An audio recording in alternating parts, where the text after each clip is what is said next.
What's up, guys? This is Kaz, Elevateyourcraft, and welcome to episode number 19 of the vlog. I am in a new setting. I'm in my new home, and as you can see, I'm sure I have some tape on the walls, got some painting to do, so still a lot of work ahead of me, but very happy to be in a new location. This is much cooler than my previous home, so pretty pumped.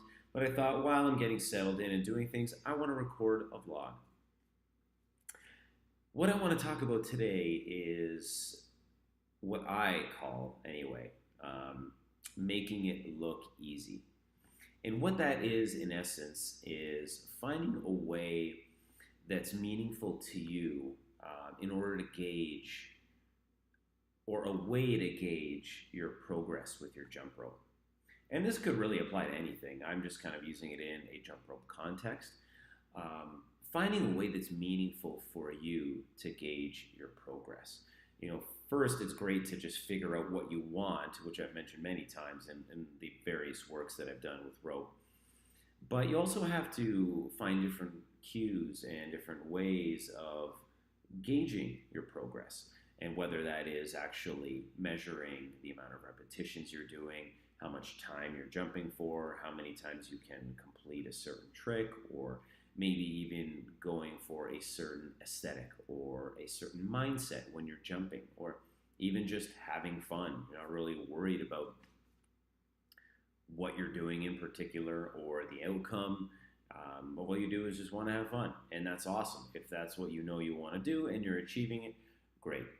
And one of the ways that I do this is making it look easy.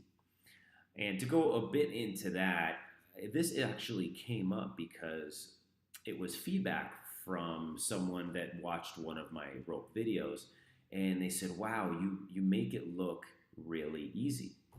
And I got to thinking about that, and I thought that's a really cool way for me to gauge my progress and how I feel about my own jumping. So I thought, I'm going to do that now and use that as one of the ways to measure how I feel about my jumping.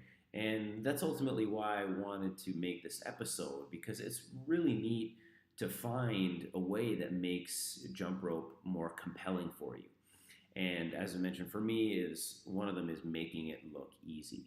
So I'll often, if not all the time, gauge how I'm feeling and performing while I'm jumping rope, but I also record a lot of what I do, and I'll go back and watch it and see how I'm doing, how my technique is, if I'm struggling, if everything's going well and I'm comfortable with certain routines or techniques that I'm trying to do.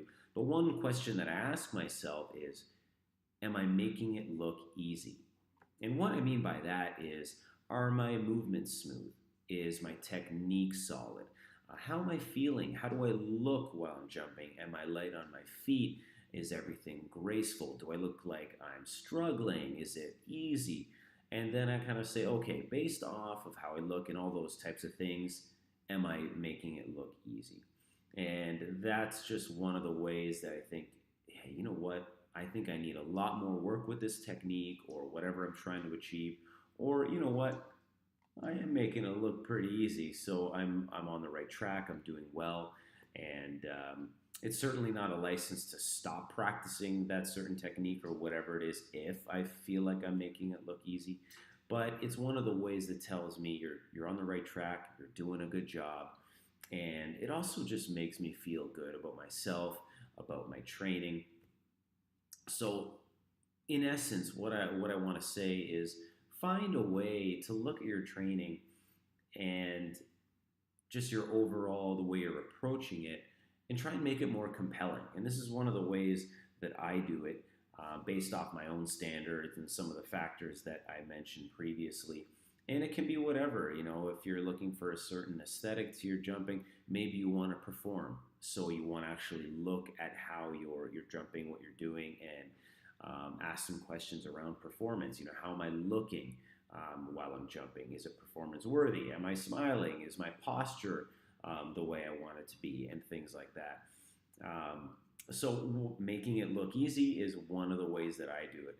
And I think it's just really cool. I do some of the traditional ways as well. I'll measure time, endurance, the amount of repetitions. Another thing that I do just to gauge whether I'm making it look easy or not is if it's repeatable. If the trick or technique I'm looking to progress in is repeatable. How many times can I actually do it? Can I do it consecutively? It's one thing to do, say, a crossover as an example once and then get back into regular bounce step, but it's another thing to do 10 crossovers in a row. So is what I'm doing repeatable? That's another thing that I'll test myself with if I want to make something look easy. And another thing is being able to perform it on both sides or in both directions. So, for example, crossovers again with the left arm in front and then with the right arm in front. Making sure that you can complete techniques and tricks fully on both sides or in both directions. So, for rotations, as an example, if you can rotate left, but you can't quite rotate right as well as you can in the opposite direction, that to me is not being able to make it look easy. So I go back, go look at my weak side and practice that even more till I can make both sides look easy.